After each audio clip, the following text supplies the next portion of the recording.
Hello guys, welcome to my channel. તો આજે હું લઈને આવી ગઈ છું વડાપાવની રેસીપી। તેના માટે સૌથી પહેલાં આપણે બટેકા બાફી લેવાના છે। ત્યાર પછી બેટર બનાવવા માટે ચણાનો લોટ, તેની અંદર હળદર, મરચું અને મીઠું એડ કરવાનું છે। આ બધી જ વસ્તુઓને સરસ રીતે મિક્સ કરી લેવાની છે।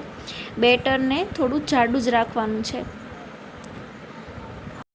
હવે આપણે આ બેટરમાં ચપટી સોડા એડ કરવાની છે। હવે આપણે સરસ રીતે બેટરને મિક્સ કરી લેવાનું છે।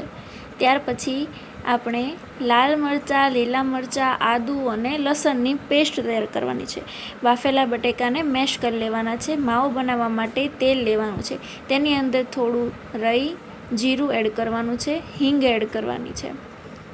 2 મિનિટ માટે થવા દેવાનું છે અને હવે આપણે પેસ્ટને એડ કરી દઈશું। પેસ્ટ પણ 2 મિનિટ માટે તેલમાં થવા દેવાની છે। ત્યાર પછી તેમાં હળદર, સ્વાદ અનુસાર મીઠું અને મરચું એડ કરવાનું છે।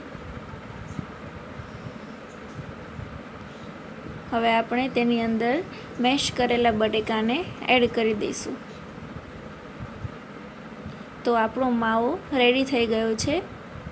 હવે આપણે વડા તૈયાર કરી લઈએ।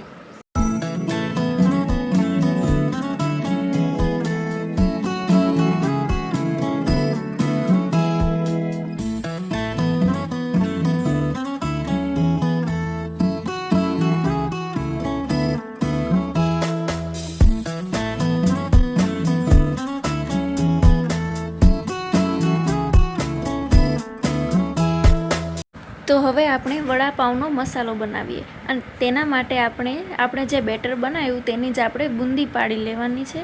હવે તે થોડીક લાલ થાય ત્યાં સુધી તેને થવા દેવાની છે। હવે તેને આપણે ક્રશ કરી લેવાની છે। તેની અંદર થોડું લસણ એડ કરવાનું છે। ત્યાર પછી લાલ મરચું, સ્વાદ અનુસાર મીઠું એડ કરવાનું છે અને આપણે સરસ રીતે તેને મિક્સ કરી લેવાનું છે। તો આપણો વડાપાવનો મસાલો રેડી છે। લીલી ચટણી બનાવવા માટે આપણે લીલા મરચાં, તેમાં થોડું જીરું, સ્વાદ અનુસાર મીઠું અને કોથમીર એડ કરવાની છે અને થોડું લીંબુ એડ કરવાનું છે। તો આપણી લીલી ચટણી અને વડાપાવનો મસાલો તૈયાર છે। આવા જ વિડીયો જોવા માટે વિડીયોને લાઈક કરો અને ચેનલને સબસ્ક્રાઈબ કરી દો।